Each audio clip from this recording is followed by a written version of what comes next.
Class is in session, hitting the books. College basketball show Sunday, March 23rd, as this 4-day hoops marathon, day and night, finally wraps up today with the round of 32, the second day of the round of 32. We get a little bit of a break after today until Thursday when the Sweet 16 begins, but it's been a marathon. It's been lots of basketball. I feel like I've been just betting and watching hoops, seriously, for like 3 days straight, going on 4. So that's basically what it is at this time of year. Ian Cameron, Connor Mack, we're back to talk Sunday round of 32 action. Yesterday ended up being a pretty solid day. Win some, lose some, but at the end of the day, we come out of it just a little bit ahead, thanks to going 2-1 with my top plays. One of them was, my gosh, Houston by the hook cashes for me -4.5. One of those 3 top plays. They gave me a very unnecessary heart attack. I didn't appreciate it, but they somehow hung on and won and got the cover against Gonzaga. But credit to Gonzaga, they certainly made a great run at them late. BYU Wisconsin over was one of my top plays. Not only just overall, but of course it was my best bet on the show. Great to cash that one easily. The one we lost, best top play-wise, the third, which is why we went 2-1, was Creighton, and that was unfortunate. Creighton was leading at halftime, looked like they were in great shape, but credit to Auburn, man. They turned it on, and Creighton had no answer for Baker Mazzara.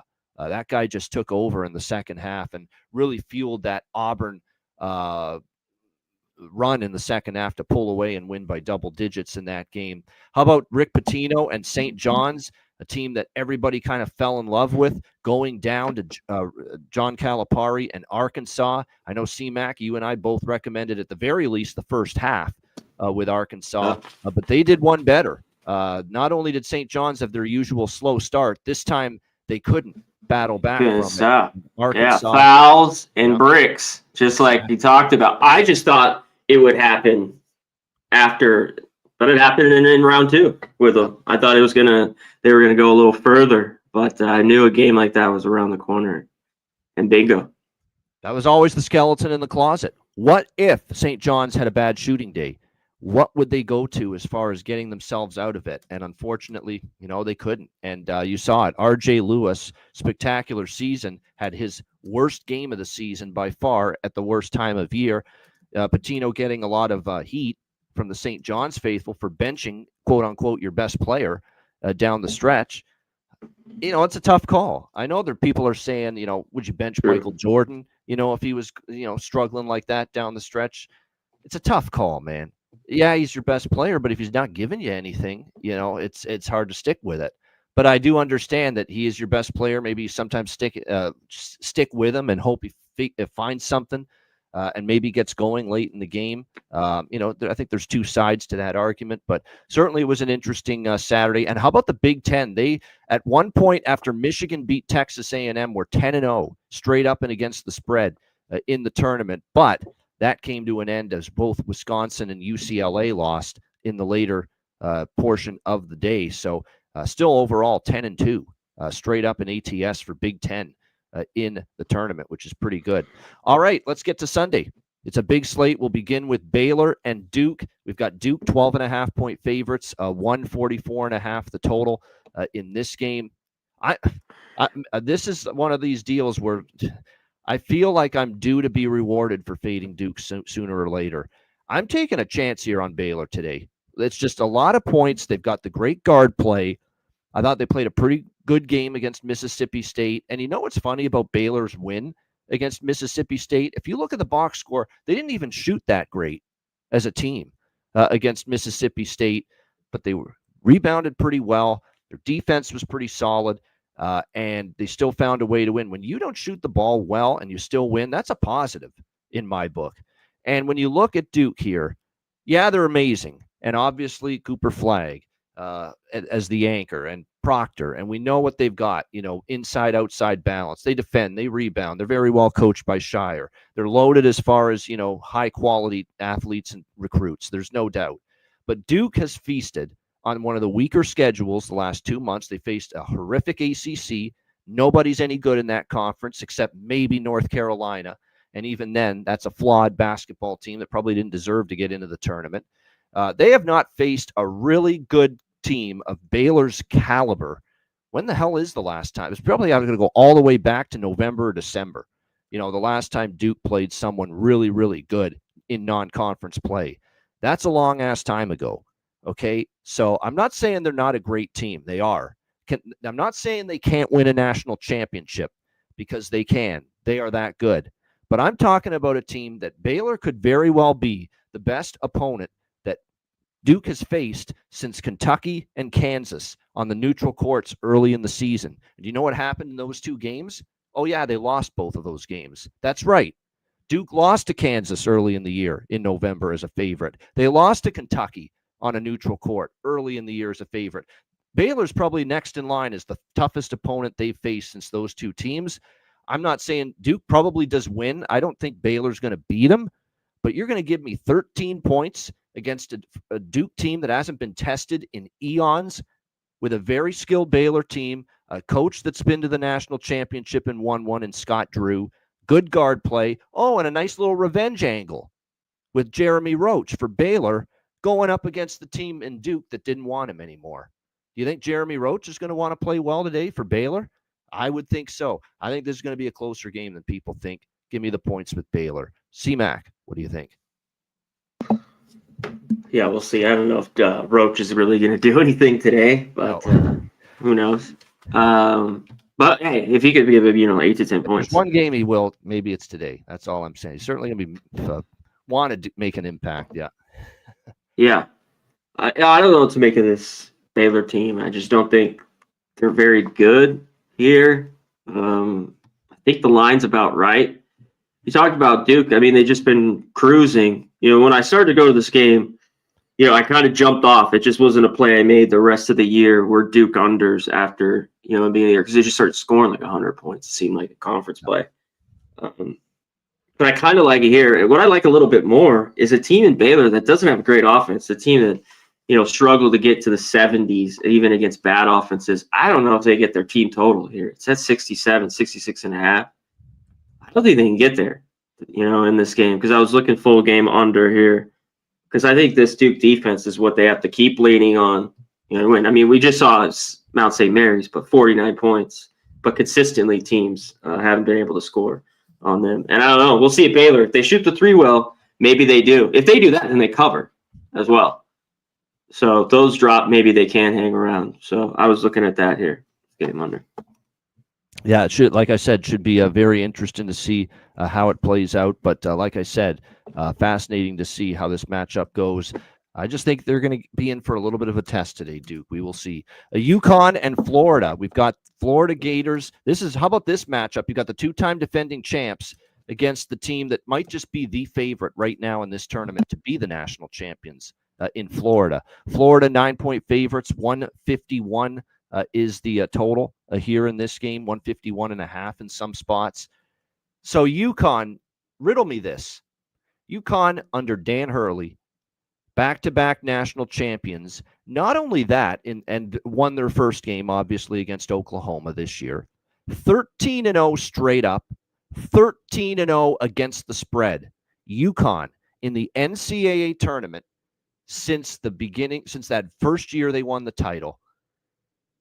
You tell me why they're getting this many points.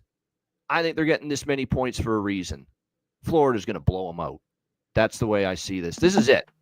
You're going home, Baldy. This is it for you here.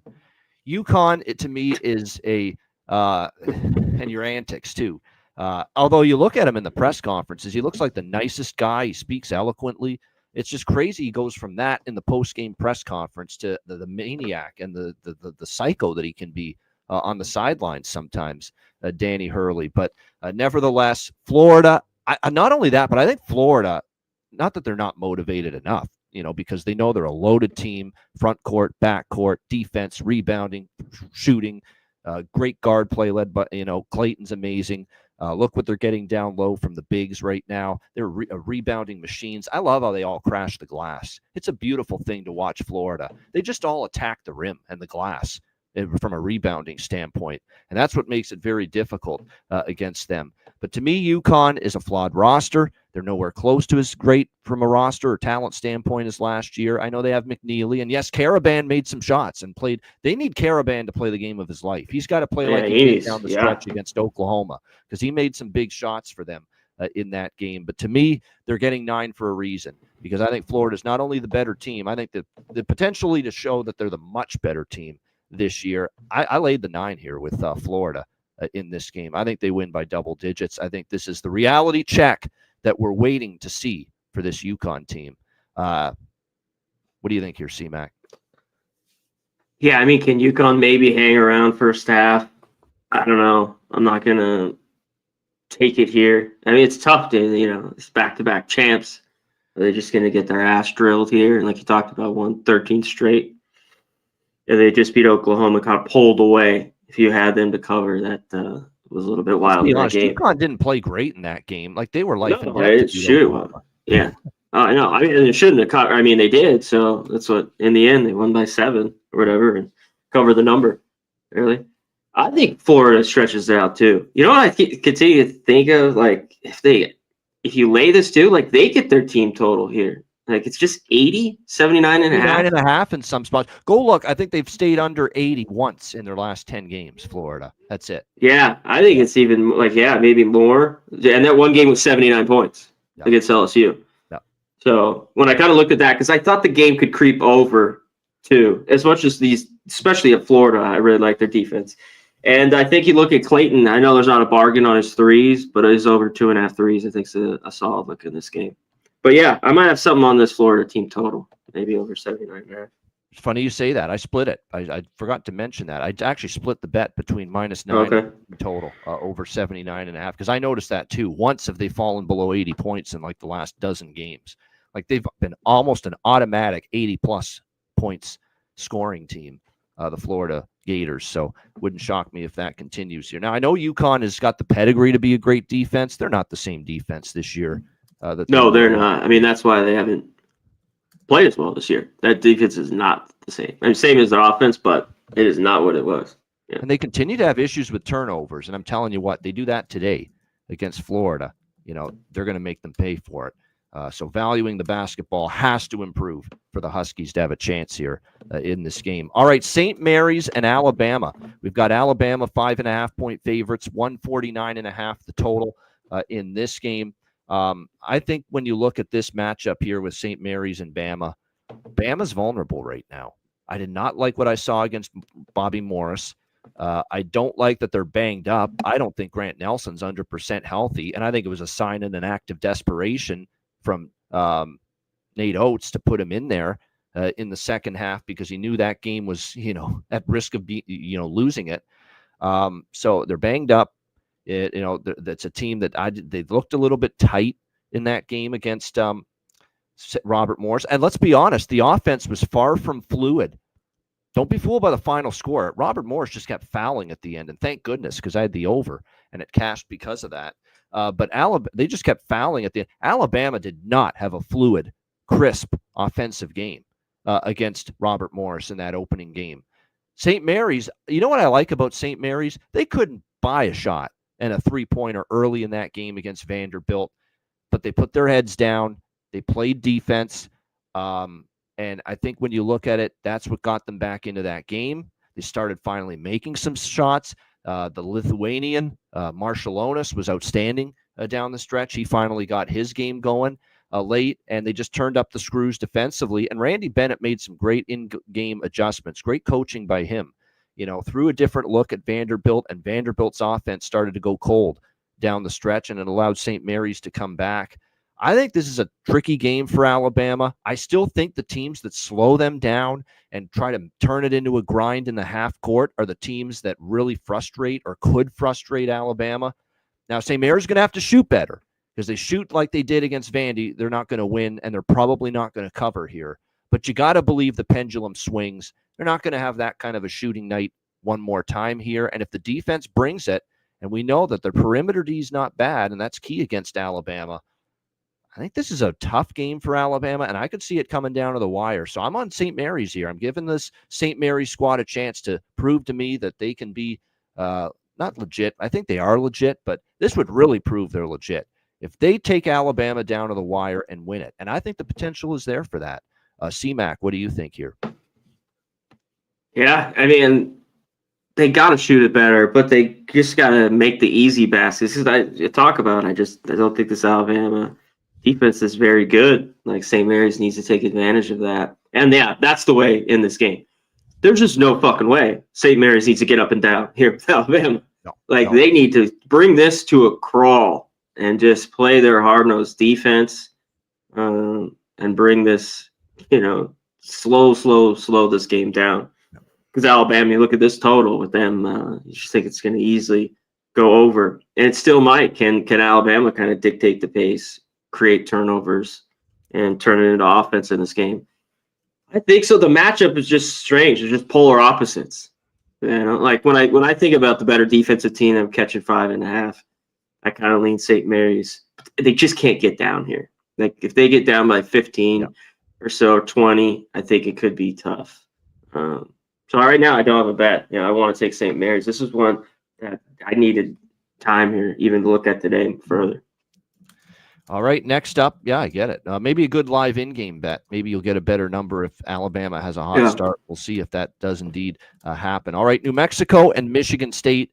Michigan State 7.5 point favorites, 148.5 the total. One of my first-round winners, New Mexico, I took them against Marquette in spite of the Mountain West struggles. In fact, both Mountain West teams playing today, I took them. I said, fuck the noise about the Mountain West sucks in the tournament. They can't win.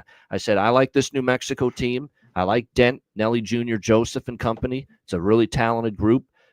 Richard Pitino, obviously, he got some help from his dad, no doubt, I'm sure, how to scout Marquette since Rick Pitino and played Marquette many times in the last couple of years in the Big East with St. John's. That certainly helped. He won't have that at his disposal this time around against Tom Izzo and Michigan State, but I don't like them as much today, but I'm still leaning to the Lobos a little bit. You're getting 7.5 with them. Michigan State did not start that game well. If Michigan State plays a whole half of basketball like they did the first half against Bryant, they're going to be in for a tough game here.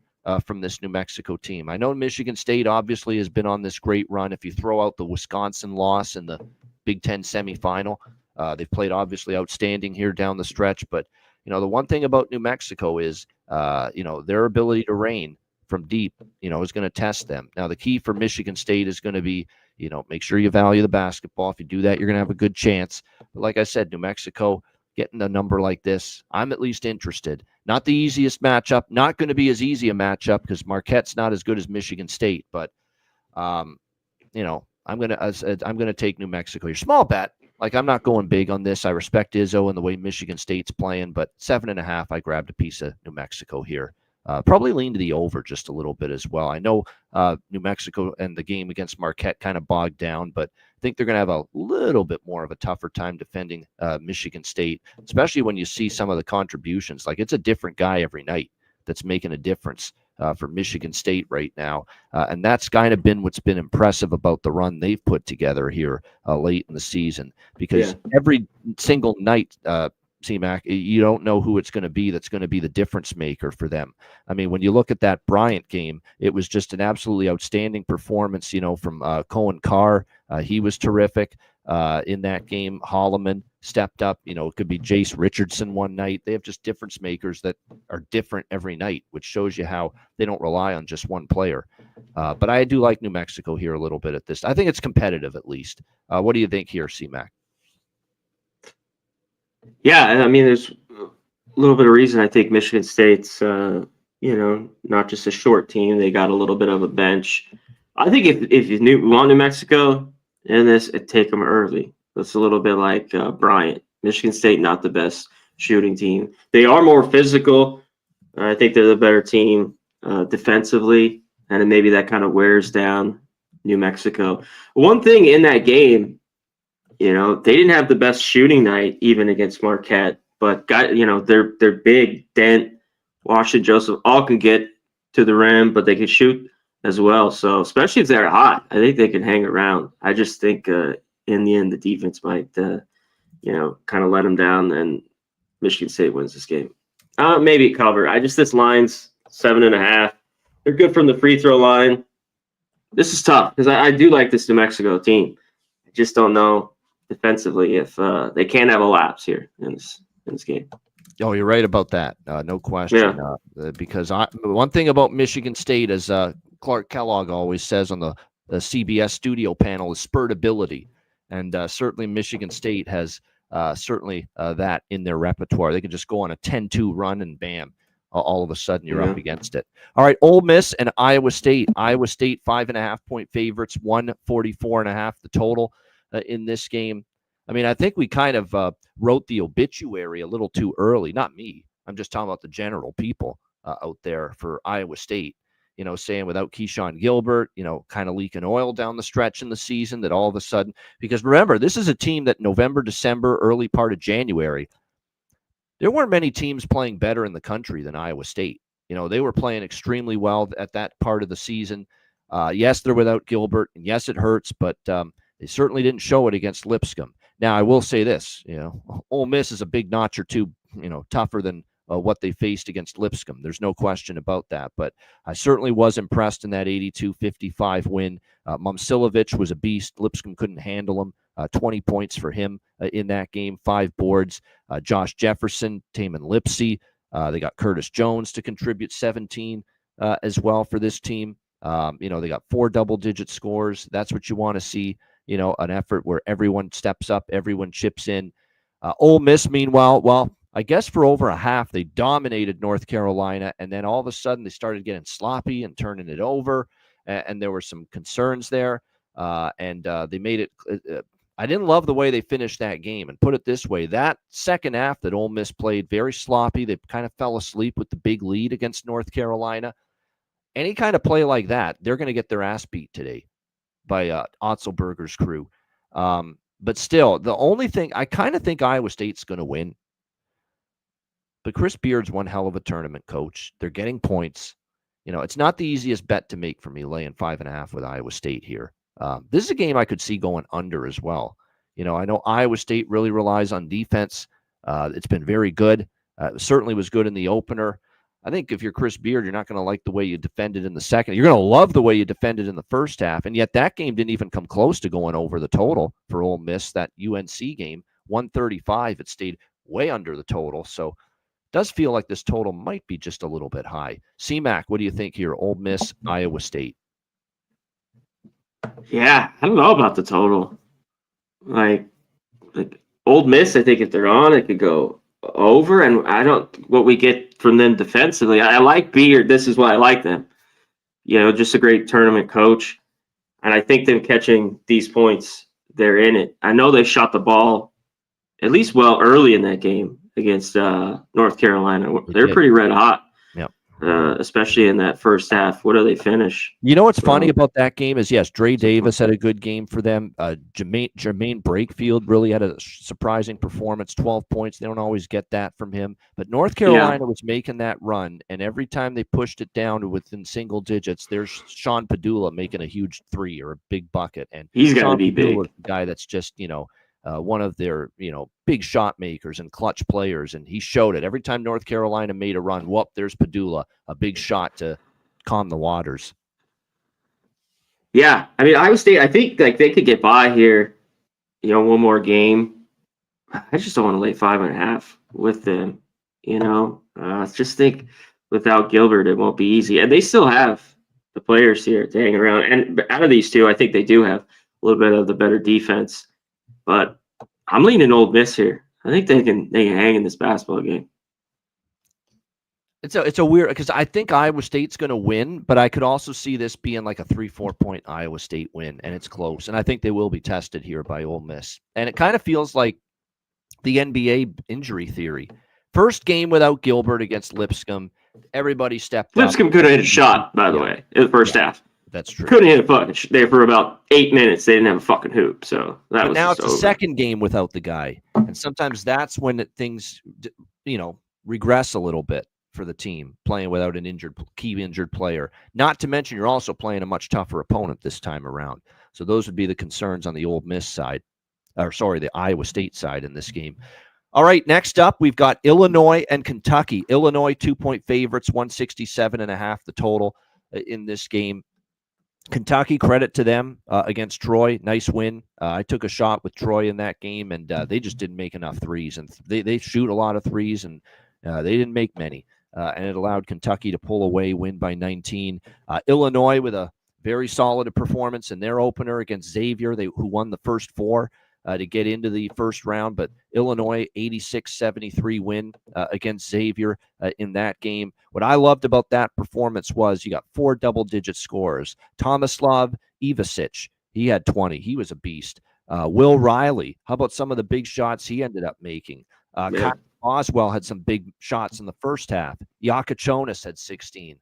So, it's an Illinois team that certainly gets 4 double-digit scores, that goes 12 of 30, 40% from three-point range. That's the formula right there. If Illinois is on like that offensively here, they're probably going to win this game. I'm not sold on Kentucky still.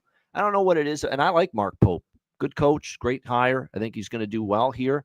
But you're going to go – Troy could not make – and I watched that game, C-Mac. You talk about Lipscomb couldn't make a shot. A lot of those Troy missed threes were unguarded, uncontested, and they just missed them. They were just ice cold. Yeah, they were ice cold, Troy. If they give up those looks to Illinois, Illinois is going to make them. It's that simple, because Illinois, that's the one thing they've been able to do all year is make those threes. And I think it's very telling that odds makers put Illinois out there as a favorite in this game. I think Illinois does get it done. I like the a lot. Now, they're streaky as fuck. This is all team that went into the tank there late in the regular season with that terrible loss to Duke, where they got blown out too by Wisconsin. It was a terrible run that they had. But remember, they were dealing with some injuries, and I think there was an illness kind of going through the team at that time with Illinois. That's not to totally excuse them from how bad they were during that time, but they did have issues, and they were kind of dealing with an illness running through the locker room a little bit. So you do have to factor that in. I think the Illinois is favored for a reason. I think they get past Kentucky. They get the job done. Here's the key: contain Owe and contain Andrew Carr for Kentucky. If you contain those two guys, Owe is terrific, and his effort and his motor is outstanding. But if you contain those guys, that's true. Kentucky opened the favorite. Good call. They didn't open as the favorite. Illinois. Kentucky did. You're right. Money then came in on Illinois. Yeah, I agree with the move. I think Illinois is going to win. I like this over, too. I know it's high as fuck, but the pace is going to be off the charts. Both teams play fast. I took it's a high total, so I don't love it because of, where it is in the 168 range, but I'd be scared as hell betting the under in this game. C-Mac, what do you think here? Illinois, Kentucky. I think it's Illinois too, and they're just so streaky. You talked about they just bomb threes, and they only shoot 31%. But if they're going and they're dropping, score a ton of points. I think this game gets over too. I don't know how you want to bet an under. I don't think there's going to be much defense here at all.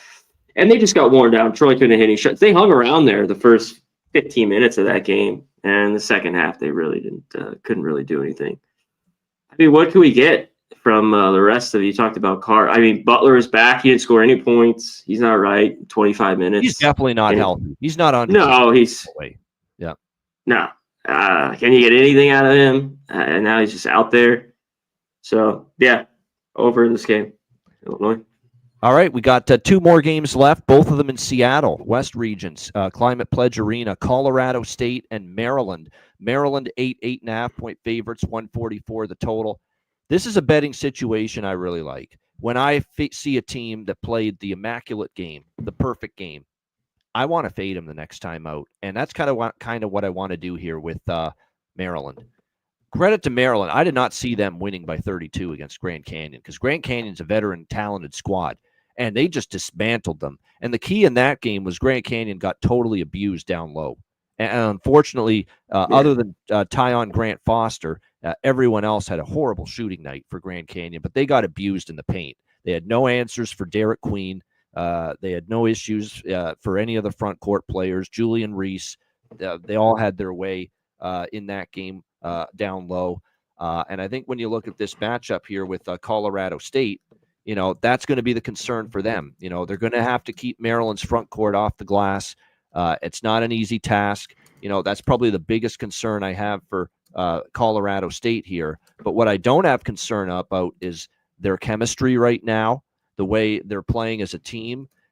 Yes, Nick Clifford is outstanding, He's an NBA prospect right now for this Colorado State Rams team. And he's the leader, I guess, or the star of the team. But what I like is that they're getting, Jalen Lake playing well. How about the incredible barrage of 3-point makes for Kyan Evans, second half of that win against Memphis over the weekend, to help them pull away in that game. Does Maryland win this game? Yeah, they very well could, but I think they get tested this time. It was just too easy for them against Grand Canyon. And I like this Colorado State team. I mean, this goes back to the Mountain West tournament that I've been backing this team almost every game. I mean, they're 10-0 straight up, 10-0 against the spread. Well, that's what I was just about to say. Like, that's the only thing in this game. I've been riding them. I'm taking them. They've been good to me. I've been riding them. I trust. I trust with all the trust in the world, Nico Medved. And this is not to disparage Kevin Willard. He's a great coach. He was very good at Seton Hall. He's done a great job here at Maryland too. But Nico Medved is coaching his tail off right now. He'll have a game plan. I like betting against teams that played such a perfect game that everything was so easy for Maryland. I don't think it's going to be as easy this time around. I think they probably still escape with the win, the Terrapins, but I think it's a close competitive game. I like Colorado State to compete and keep this one pretty close. C-Mac, what do you think? That's just what I want to bring up. This team's won 10 straight ATS, 12-13. One thing in that game they got away with, if he gets hot shooting the three, was Clifford. He was ice cold. I think he was over for 6 or 7 for 3. And he still had 14 points graded out as only 3 for Memphis. 13. That was an off game from him, and they still won. Off game. Let's give them credit. Yep. Yeah. So he's got to be big here, and he could keep him in this game. Maryland, to me, is just the better basketball team. I guess this number's right. I kind of lean over. I thought this was a little bit low. I thought this number might be a little bit higher. So, I don't have a bet on this yet. So I have nothing. Nothing. So just nothing as of now, just to lean to the over here for a CMAC. But again, no bet as of yet on this. All right, our final game for Sunday's round of 32, Oregon, and this is legitimately the final game because this is the latest game tipping off tonight. 9:40 p.m. Eastern, 6:40 p.m. Pacific. Oregon and Arizona. We've got this is an old Pac-12 battle. Of course, not anymore. Oregon's in the Big 10. Arizona's in the Big 12. But of course, this used to be Pac-12 rivals renewing acquaintances here tonight. Arizona 3.5-point favorites, 152.5 the total. This is kind of like Colorado State. Maybe I'm a prisoner of liking the coach, Nico Medved. Maybe I'll pay for it. It's the same way here. I'm a fan of Dana Altman. He's catching points. Look what they did against Liberty. Liberty's not a slouch either, and Oregon just destroyed them. There wasn't even a game in that one. And I still think Arizona, there's still elements of this team that bother me. Sloppy at times. Even against Akron, I did not think they had their better offensive game. Akron was just totally inept offensively in that game. And Arizona, just was able to do enough. They're going to get tested here. Biddle is a load to deal with in the post area, in the paint. And he's going to have a really good game here for Oregon. That he was very obviously strong down the stretch, good in the first game, but was good to see was the way Jackson Shellstad, Keyshawn Barthelemy, some of these other supporting cast guys ended up stepping up for Oregon. You look at the when they were in the Pac-12, Oregon and Arizona. I mean, 6-4, believe it or not, for Oregon, straight up in ATS the last 10 meetings.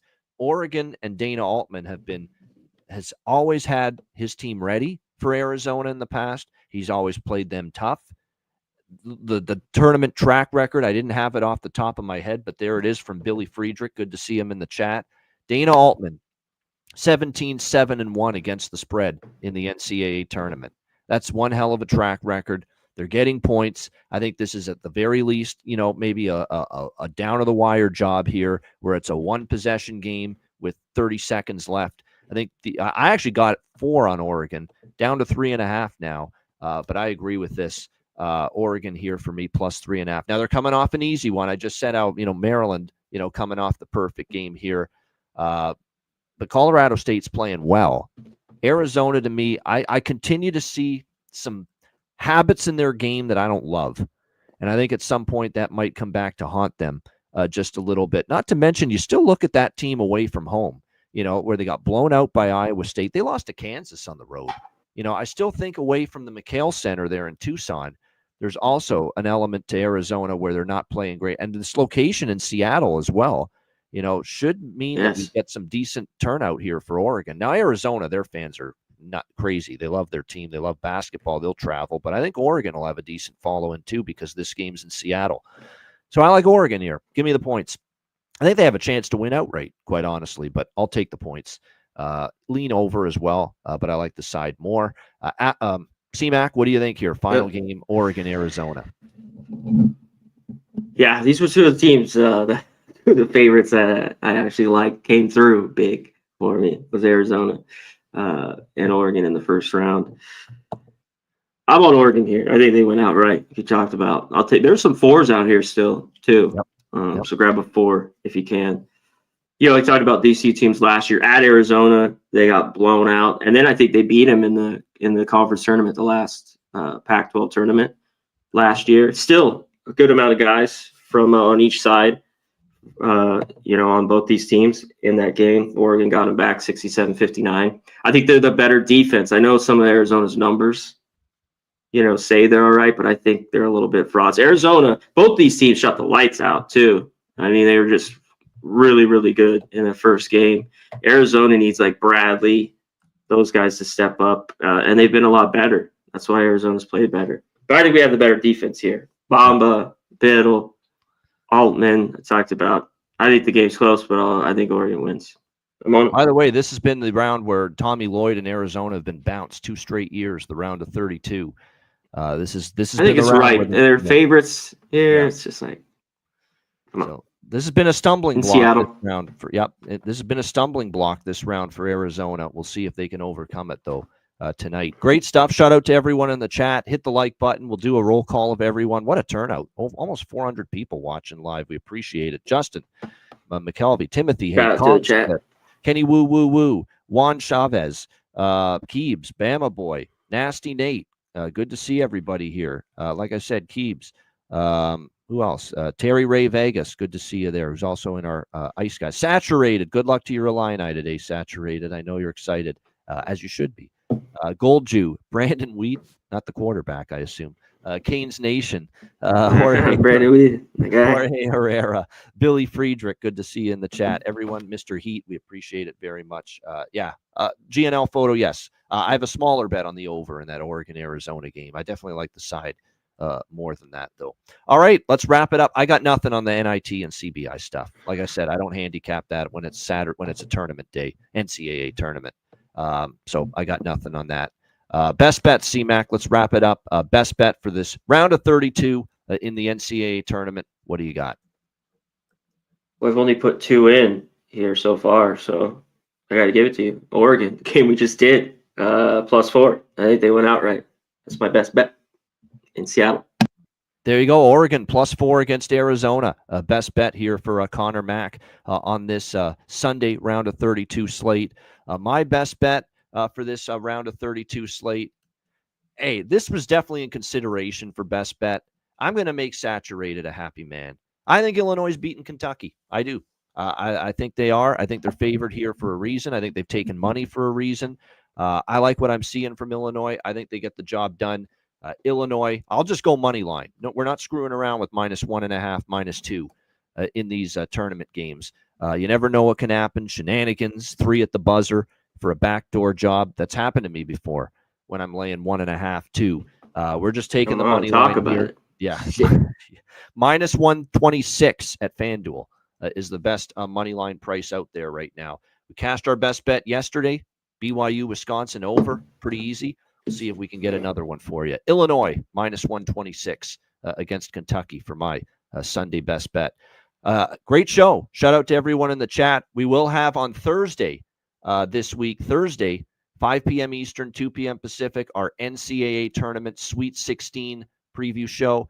We will do the Thursday and Friday games in the Sweet 16, all of them on Thursday. So make sure you check that out.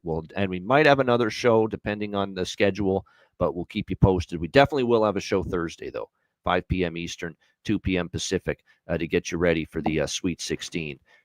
There you go. And we're going to have baseball coming up in a week, too. Start of April. Start to look for some baseball shows on this We channel will have as well. Yeah, a couple days a week, maybe early on, like it's a coming. Tuesday, Friday, something like that. Yeah. Play ball. We're going to get Jack of the Day back up and running. How about that? It's been a while. Yeah. Jack of the Day. Jack of the Day. An old staple, right. Connor McEnany, and with the baseball show. So we'll bring that back as well. Good stuff, everybody. For CMAC, I'm Ian Cameron. Have a great Sunday. Enjoy the games and good luck. And we'll talk to you again for sure Thursday this week, 5 p.m. Eastern, 2 p.m. Pacific, for another edition of the College Basketball Hitting the Books show. Until then, class dismissed.